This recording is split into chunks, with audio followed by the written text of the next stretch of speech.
Buenos días, qué bueno que están de nuevo en esta que será la última sesión de nuestro diálogo sobre políticas de uso de suelo y vivienda.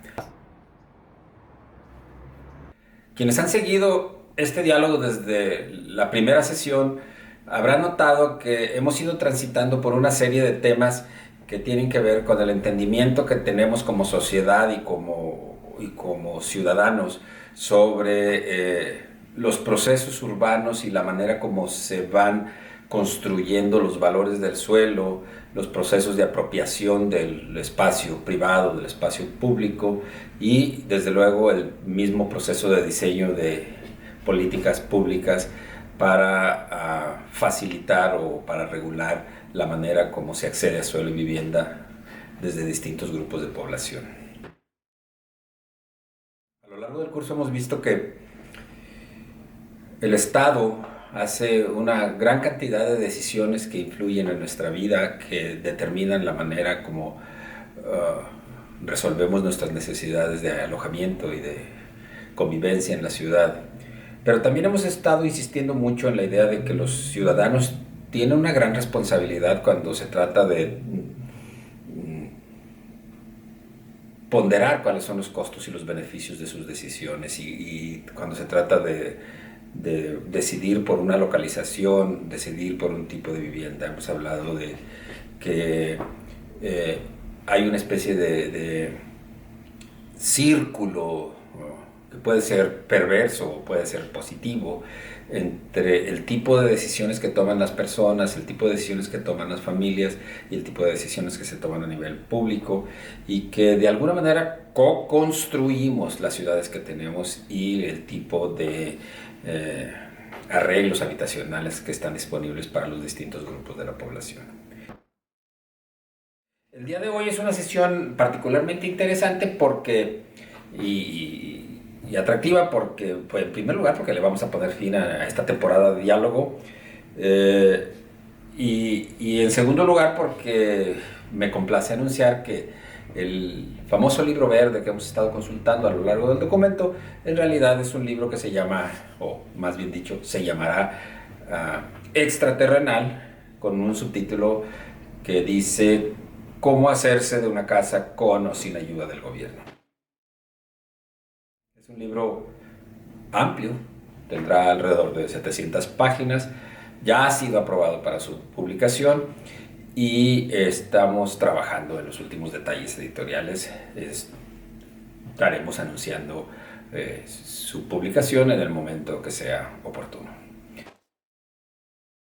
Además de eso, pues aprovechando que esta es la última sesión, queríamos hacer una breve revisión de dónde estamos, cómo es que llegamos acá y volver a replantear esta idea original de por qué consideramos que todas las personas, independientemente de su edad, género, preferencias sexuales, lugar donde viven, trayectoria personal, familiar, si migraron o no migraron, etcétera, si están por casarse, por dejar su vivienda en donde crecieron y irse a vivir con unos amigos, y una serie de condicionantes que pueden abarcar hasta el hecho mismo de jubilarse o tomar la decisión de firmar un testamento. Todas las personas deberían de interesarse un poco más sobre este tema de políticas de uso de suelo y vivienda. De muchas maneras podemos darnos cuenta que este no es un tema que compete solamente a los estudiosos, a los profesionales, a los universitarios entender, y menos aún debería de ser un tema que competa tomar decisiones solamente a los políticos y a los regidores y los diputados, etc. Es un tema que tarde o temprano toca nuestras vidas, tarde o temprano afecta nuestra existencia y definitivamente influye en las posibilidades que tenemos de llevar una mejor vida en la ciudad. Toda esta discusión sobre el derecho a la ciudad que se ha puesto de moda, digamos, en los últimos años, no tiene sentido si las personas no tienen un lugar digno donde vivir en la ciudad. De manera que está bien, podemos seguir hablando del derecho a la ciudad, pero una cosa que definitivamente que tenemos que hacer es pensar el derecho a la vivienda. Todos los seres humanos deberían de tener la posibilidad, en la medida de las diferencias de circunstancias, tener acceso a una vivienda digna. Ahora, ¿qué? si lo pensamos detenidamente, el concepto mismo de vivienda digna es un poco difuso. ¿Qué es una vivienda digna?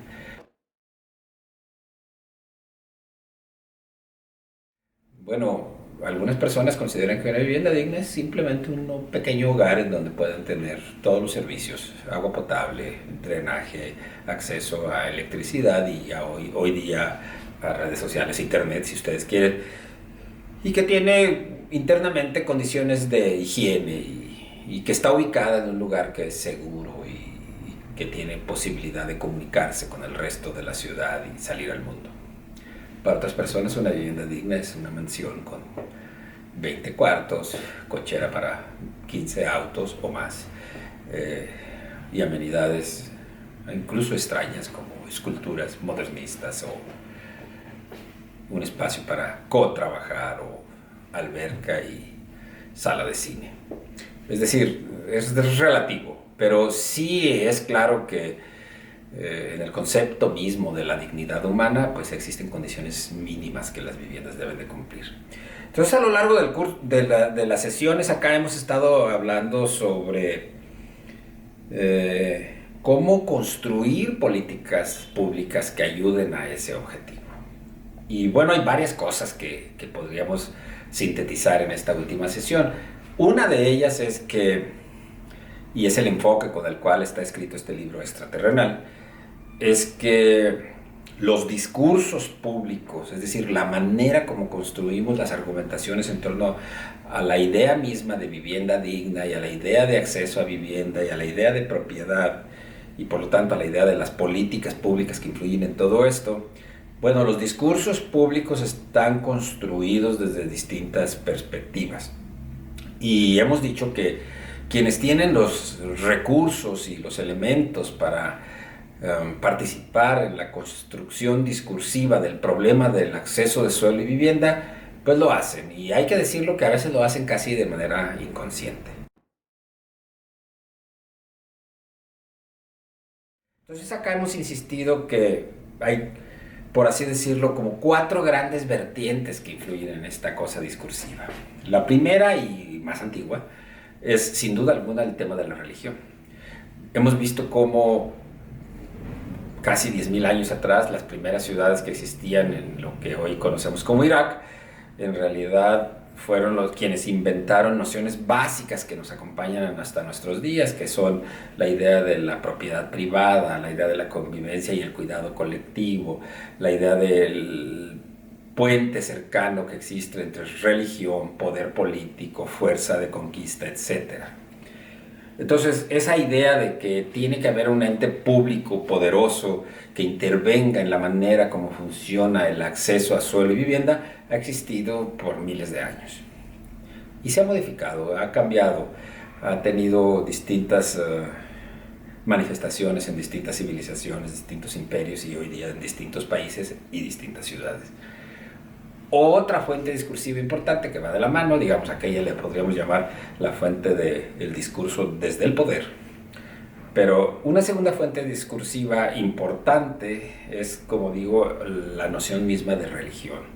En todas las religiones existe esta idea de que hay cierto puente de comunicación entre la vivencia humana, la apropiación de la tierra, del suelo, de los recursos naturales, y la esperanza de una vida después de la muerte, la idea de una cierta divinidad que nos autoriza a definir las maneras como tenemos de usar el territorio. Entonces la religión ha jugado un papel muy importante y muchas veces religión y política se dan la mano y toman decisiones que incluso a la larga resultan bastante controversiales. Luego hay una tercera fuente importante que es,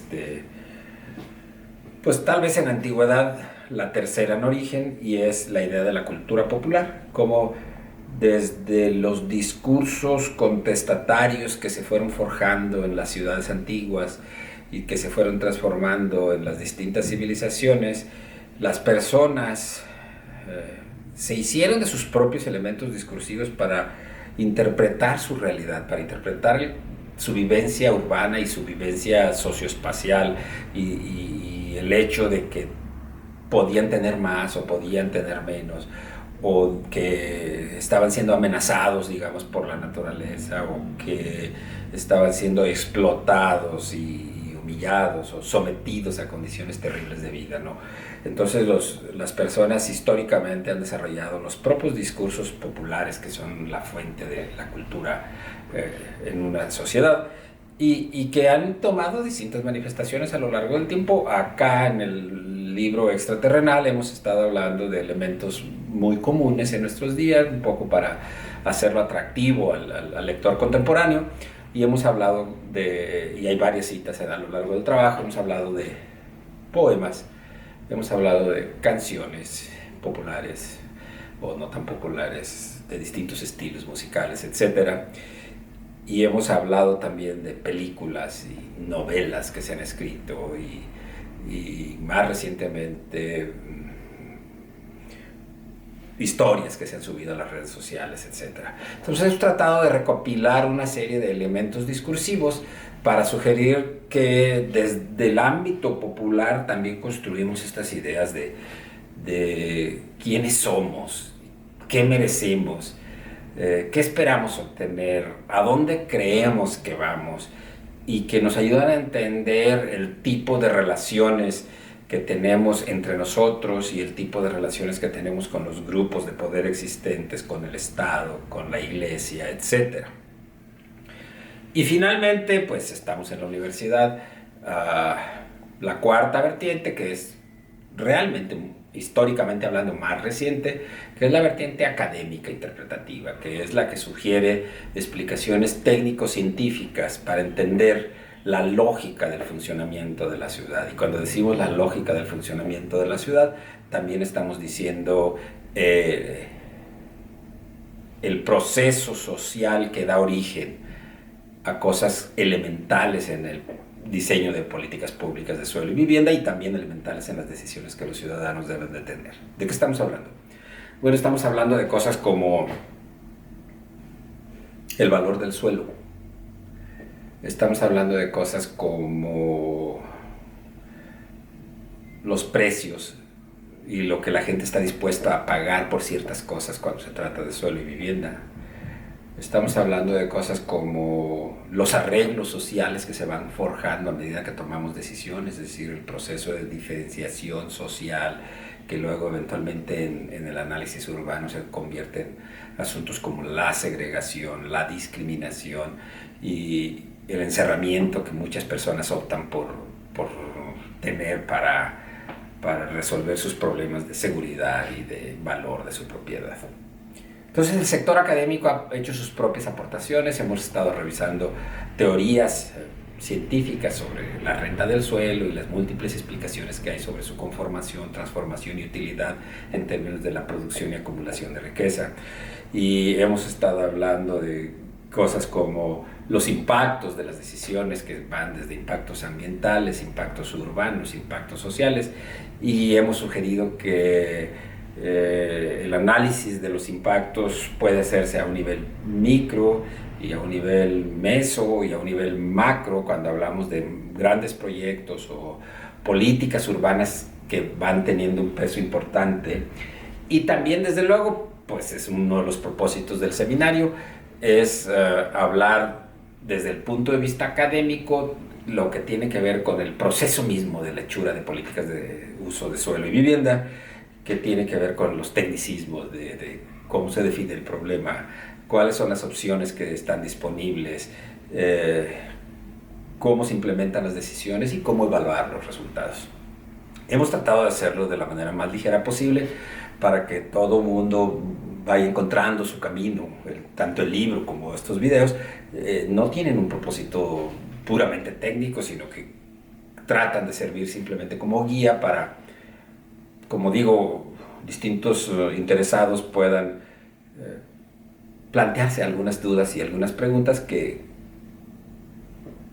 no se resuelven cabalmente en esta dinámica que hemos implementado, pero que ayudan a identificar el libro. Sobre todo, al final de cada capítulo existen referencias bibliográficas que las personas pueden consultar.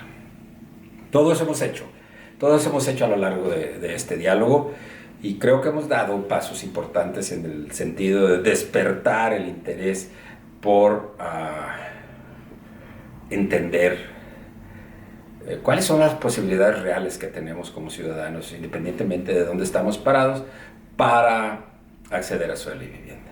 Cuando decimos cómo hacerse de una casa con o sin ayuda del gobierno, como título del libro extraterrenal, a lo que estamos haciendo alusión es al hecho de que en la tarea práctica, concreta, inevitable, que todo ser humano enfrenta a lo largo de su vida de tener una casa, en esa tarea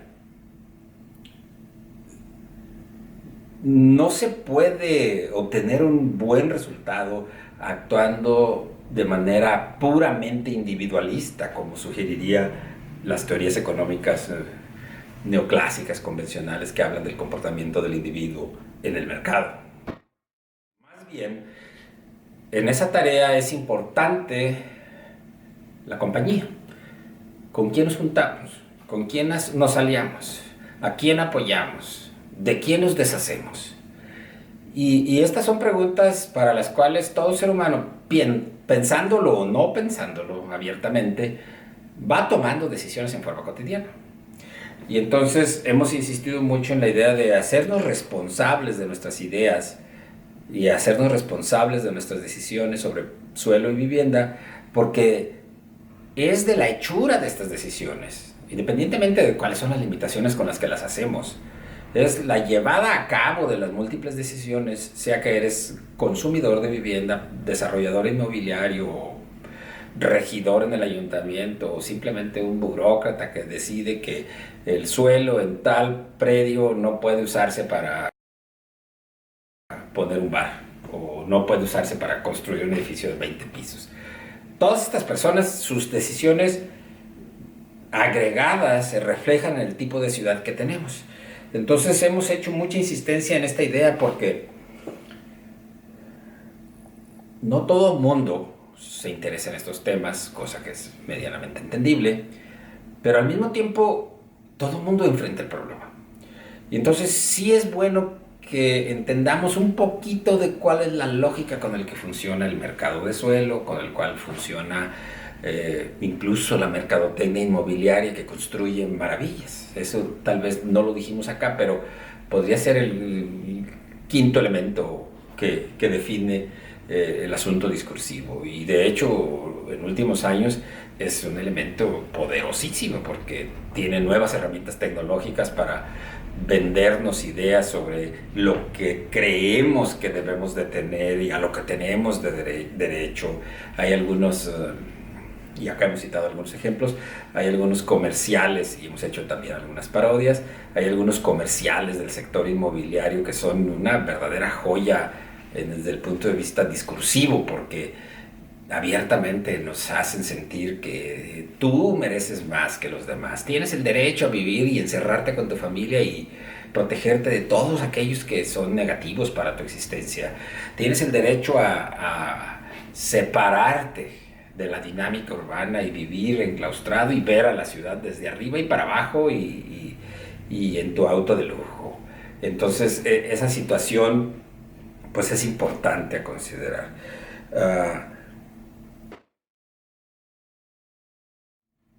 ¿Por qué creemos que es importante tener esta vertiente explicativa que insiste mucho en la construcción discursiva?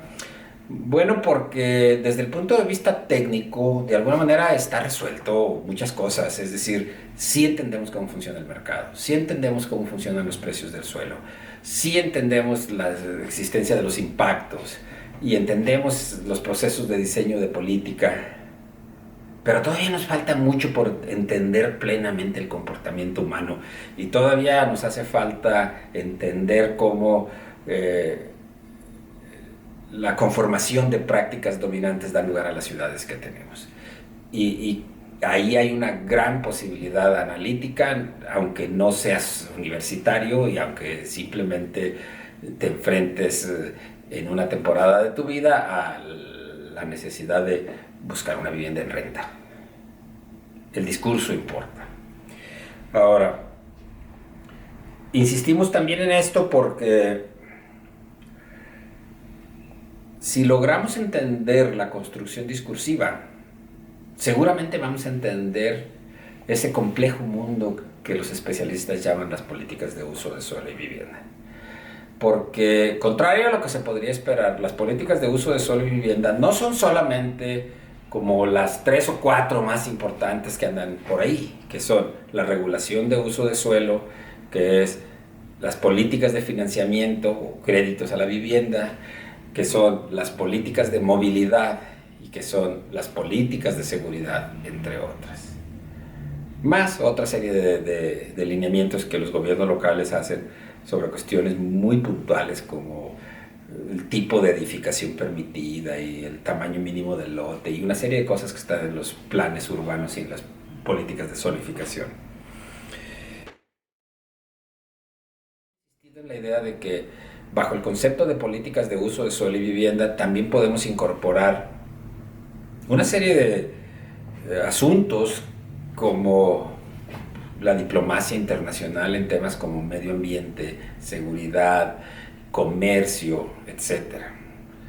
O políticas macroeconómicas que tienen que ver con la estabilidad de los mercados, el tipo de cambio, las tasas de interés. O políticas sociales que tienen que ver con programas de apoyo a la comunidad, regulación de el abasto de servicios, etcétera, y desde luego políticas que tienen que ver con decisiones sobre asignación de recursos para obras públicas en las ciudades. ¿Por qué todas estas son importantes? Bueno, pues es muy sencillo, porque el valor de las viviendas y la posibilidad que tenemos de acceder a ellas está determinado por esta serie de factores. Claro que no contamos con los modelos econométricos poderosos que nos permitan establecer el coeficiente en el cual si cambias el tipo de cambio se reduce en tal posibilidad el hecho de que puedas comprar una vivienda. No tenemos todos estos modelos, pero sí nos queda claro que están interrelacionados y que determinan para dónde se está dirigiendo el mercado. Entonces, con todos estos antecedentes que hemos planteado, en medio de todo este escenario, hoy que es la última sesión, es importante reflexionar sobre esto que hemos denominado acá ciudades sin herencias y sin héroes. Al final del día, cuando pensamos qué estamos haciendo en la tierra, para ponerlo en el sentido casi religioso, o para ponerlo más práctico, ¿qué estamos haciendo con las ciudades? ¿Qué estamos haciendo con las viviendas? Al final del día se queda uno con la reflexión de que lo que estamos haciendo es sí consiguiendo lo mínimo que necesitamos para vivir, pero tratamos fervientemente como ciudadanos, como familias, como grupos, como países, tratamos fervientemente de acumular riqueza que depende mucho de la manera como tratamos al planeta, que se construye mucho con la manera como nos apropiamos sus recursos, nos apropiamos su suelo, su bosque, su agua. Entonces, la acumulación de propiedades inmobiliarias como manifestación de riqueza se convierte en una de las metas sociales y privadas más importantes. Y la pregunta que nos interesa acá discutir en términos de nuestro debate, digamos, de análisis crítico del discurso es ¿por qué hacemos esto? ¿Qué es lo que estamos tratando de hacer? Pero sobre todo, ¿cuáles son las implicaciones que tiene que hagamos esto?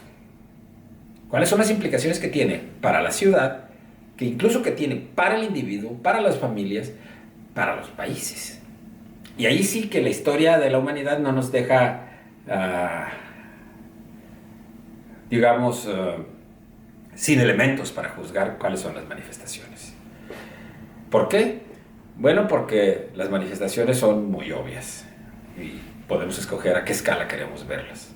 A una escala global, las manifestaciones de esta búsqueda de la acumulación de bienes inmobiliarios y la posesión de los recursos naturales, a una escala muy general, ha dado resultados como los siguientes: guerras, conquistas, cruzadas, procesos de ocupación, colonización, deforestación, desvío de ríos, con procesos de intercambio comercial, diplomacia y una gran cantidad de conflictos que muchas veces tienen que ver con algo que nosotros conocemos en otro tipo de análisis como conflictos de identidad, étnicos, etcétera, pero que en el fondo realmente tienen que ver con quién tiene qué.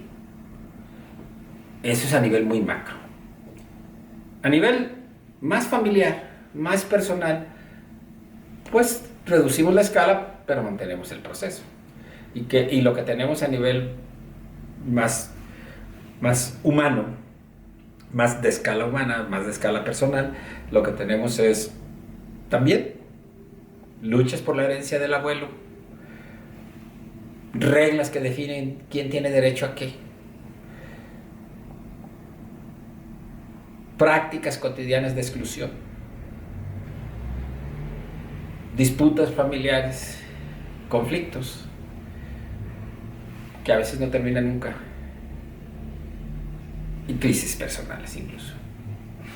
Por ahí escuché alguna vez un notario que decía que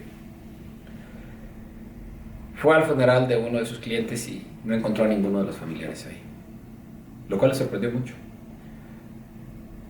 Fue después a su notaría y ahí estaban todos esperando que el notario pues abriera el testamento para saber a quién le había tocado aquello. Y por esa vía llegamos a este tema de la herencia. Entonces, el argumento discursivo que queremos proponer acá es que sí hay una relación directa entre esta noción de herencia y heroísmo, entre conquista y apropiación, entre beneficio colectivo y construcción de identidad nacional en un territorio. Ese tipo de escalas existe, ese tipo de relaciones entre escalas de interacción humana existen, y a veces no tomamos conciencia plenamente de ellas. Entonces, centrémonos en la herencia un poco. ¿Y qué son los problemas principales que tenemos cuando hablamos de herencias? Bueno, en primer lugar, lo que hace crisis cuando hablamos de la herencia es la idea que cada quien tiene de la noción de patrimonio y la idea que cada quien tiene de derecho a. Es decir, las culturas han desarrollado reglas de distribución patrimonial y de herencia que están muy cercanas a las reglas que tienen que ver con cómo se distribuye el poder y cómo se toman las decisiones en una sociedad. Entonces, de esa manera, pues por mucho tiempo se habló de la regla del primogénito, que los reinos que andan por ahí todavía vivos siguen manteniendo esta idea de quién tiene derecho a heredar la corona y cuáles son las distintas posiciones que se tienen. Esa misma regla la hemos introducido en los gobiernos y hemos establecido qué pasa si el presidente de un país ya no existe y quién toma las riendas de la nación, y hemos desarrollado un linaje, digamos, que dice fulanito le toca gobernar, etc. Y eso mismo ocurre con las propiedades. Han existido prácticas comunes en cómo distribuir las propiedades. Todas las sociedades desarrollan una serie de legislaciones para definir cómo distribuir las herencias. Y pensemos por un momento los problemas que tiene la distribución de las herencias a nivel privado, a nivel de familiar. ¿Cuántas veces hemos escuchado historias de propiedades que se quedaron intestadas?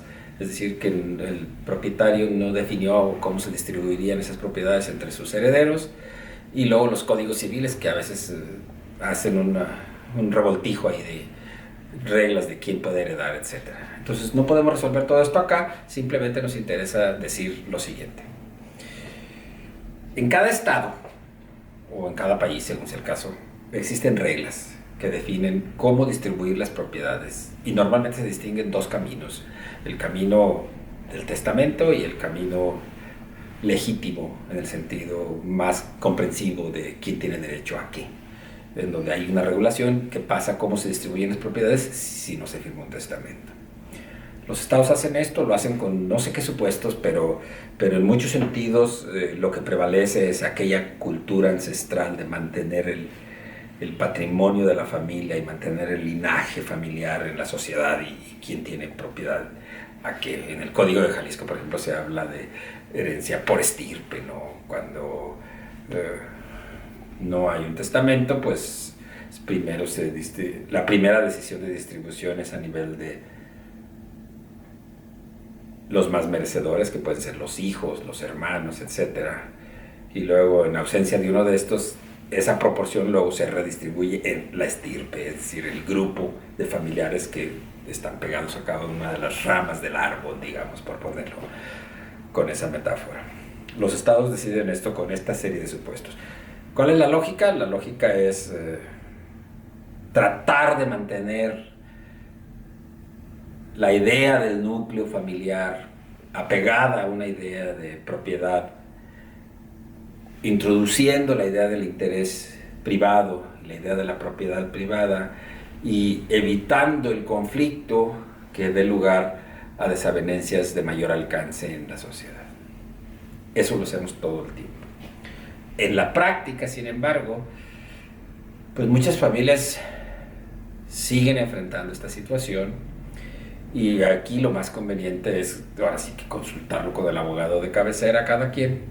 Pero acá lo que a nosotros nos interesa es resaltar que existe una relación entre eso y lo que ocurre a nivel más amplio. Entonces, por eso es que hemos llamado el tema ciudades sin héroes y sin herencias. Imaginemos por un momento que quitamos de la mentalidad humana la idea de que durante mi existencia debo de acumular algo para repartir a mis hijos, o a mis hermanos, o mis sobrinos, según sea el caso. Si quitamos eso de la existencia humana, nos quedamos con un campo de convivencia social en la ciudad mucho más claro. Porque ya no habría el interés tan fuerte por imponer mis propias aspiraciones sobre el resto de la familia o sobre el resto de la sociedad. Entonces, cuando decimos que hay un puente muy cercano entre herencia y héroes, a lo que nos referimos es justamente a este hecho. En la política, como profesión, en el arte de gobernar un país, siempre está implícito la idea de que como sociedad queremos perpetuarnos. La geopolítica como disciplina tuvo que adecuarse a los nuevos tiempos para empezar a entender que las relaciones de poder en el territorio también ocurren a nivel doméstico, también ocurren a nivel de regiones y a nivel de pueblos. Y se tuvo que entender que en gran parte el tema a discutir era cómo las personas con poder se apropian de los recursos colectivos y cómo toman decisiones para perpetuar una estructura de poder, la presencia de grupos hegemónicos y la orientación en el uso que se da a la tierra y por lo tanto en las oportunidades que tiene de vivir bien la población. Ese puente entre heroísmo y el puente entre las herencias que cada quien deja a su familia va a dar como resultado una buena parte de la convivencia humana que trata de ser regulado por la gran diversidad de políticas que acá hemos llamado políticas de uso de suelo y vivienda. Cada estado, cada país tiene sus propias reglas y no hay manera de sintetizar todo en un solo elemento, pero vale la pena dedicarle tiempo a esa discusión, porque de otra manera nos quedamos sin entender qué está pasando en la ciudad y sin sopesar cabalmente el tipo de decisiones que deberíamos de tomar a lo largo de nuestra vida. Sin abundar mucho en ese sentido, me interesa ahora pasar a una pequeña sección que sería ya la conclusión de nuestro trabajo acá, en el cual me importa destacar lo siguiente. El ser humano, como individuo, a nivel personal, y las familias y los grupos colectivos necesariamente deben de resolver la manera como se logra que todo el mundo viva en las mejores condiciones posibles. Lo que debemos de entender es que todos pasamos por un ciclo de vida. Entonces, muchos de los temas que hemos estado discutiendo acá, y el documento general, el libro extraterrenal, está pensado en ese sentido. Muchos de los temas que hemos tratado acá tratan de ayudarnos a reflexionar que el tipo de decisiones que tomamos en cada una de nuestras etapas del ciclo de vida, de alguna manera están encadenadas. Y entonces hay algo que, por lo menos entre los expertos de política pública, se llama la ruta dependiente, o path dependency, como dicen en inglés. Y entonces las decisiones que tomamos hoy están encadenadas con las decisiones a futuro. Entonces, cuando insistimos acá mucho en que es cierto, hay políticas públicas que determinan quién tiene qué y dónde y cómo se vive, pero los individuos tienen que hacerse responsables de sus decisiones. Mucho estamos pensando en cómo esta misma idea va cambiando a lo largo del ciclo de vida. Entonces, para cerrar este diálogo, pues simplemente nos queda por señalar algunas ideas muy elementales. Uno, hay que poner atención a qué tan apropiadas son las decisiones que estamos tomando de acuerdo a la edad que tenemos, los ingresos que tenemos y el lugar donde vivimos. Eso es algo que tenemos que aprender a sopesar. 2. Tenemos que pensar mucho en las implicaciones que tienen las decisiones para nuestra vida presente y para la vida de quienes nos rodean, pero también para la vida futura que tendremos y las implicaciones sociales que esto tiene. De tal manera que después no podríamos quejarnos de que, yo resolví vivir de esta manera en este barrio de la ciudad y ahora resulta que estoy enfrentando consecuencias que no había previsto, como el congestionamiento vial, por ejemplo.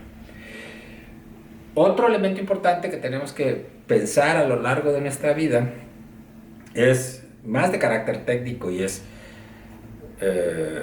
la naturaleza cambiante del mercado inmobiliario y las dificultades que enfrentamos cotidianamente para hacer compatible cómo vivimos en el ámbito privado y cómo vivimos en el ámbito público, y eso el mercado inmobiliario nos lo regresa diciendo, pues tenemos un problema, no puedes invertir tanto en tu ámbito privado si el ámbito público está muy descuidado. Tenemos que compaginar lo que invertimos en el ámbito privado y lo que invertimos en cuidar el ámbito público. Y eso es algo que sí está muy cercano a la idea de las políticas que apoyamos o que dejamos de apoyar, o cómo las enfrentamos. Y luego está el problema de, también un poco técnico, evaluar los impactos. Los impactos que tenemos en nuestras decisiones cotidianas, pero también los impactos que tenemos en decisiones públicas más grandes, sobre proyectos de infraestructura, sobre decisiones de financiamiento, etcétera, que se van a reflejar en la práctica en quién tiene acceso a qué. Por ejemplo, si damos un subsidio a la hipoteca, pues lo más probable es que quienes más se benefician son las personas que pueden conseguir hipotecas, y las personas más desprotegidas que no tienen crédito de nada, pues van a salir perdiendo. O por ejemplo, si decidimos invertir en cierto tipo de transporte colectivo, la pregunta es quién se está beneficiando, y eso incluye desde luego a quienes venden los equipos para el transporte colectivo. Y así podríamos hacer una lista enorme de asuntos que tenemos que evaluar. Y finalmente, pues está esta decisión que tiene que ver con lo que cerramos el día de hoy, de ir tomando decisiones que van cerrando capítulos de la existencia humana y que tenemos que sopesar en forma clara.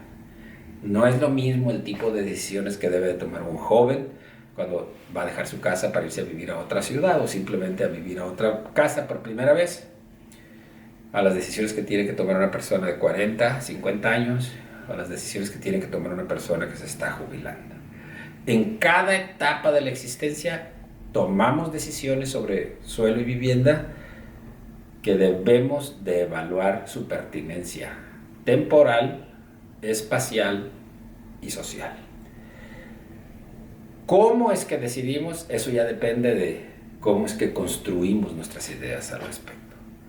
Acá hemos dicho, las construimos pensando en procesos, es decir, imaginarios religiosos, de cultura popular, técnicos, políticos, ideológicos, etc. Cada quien tiene su manera de resolverlo. Cada cabeza, como se dice por ahí, es un mundo. Y todas las decisiones, al final del día, se mezclan en el ámbito público y dan como resultado la ciudad que tenemos. Cuando decimos cómo hacerse de una casa con o sin ayuda del gobierno, y cuando ponemos como título a nuestro libro de base para este diálogo extraterrenal, lo que estamos sugiriendo es que no hay un solo camino para resolver nuestras necesidades de suelo y vivienda. Y estamos insistiendo en que construimos las soluciones y convivimos con los resultados de ellas, incluso cuando no las pensamos. Los poderosos resolvieron hace mucho tiempo este problema asociando la idea de tener más con tener alguna especie de bendición divina. Sacerdotes, políticos, guerreros actuaron a lo largo de la historia de la humanidad para construir ciudades, para organizar personas viviendo en las ciudades, para distribuir los bienes y servicios que satisfacen las necesidades de los pobladores, y en toda esta historia han existido ganadores. Es extraterrenal todo este proceso porque todavía quedan muchísimos asuntos que no podemos entender plenamente. Pero lo que hemos estado discutiendo acá, sin duda alguna, puede sembrar la semilla para seguir buscando. Esperemos que así sea. Gracias por haber participado en este diálogo.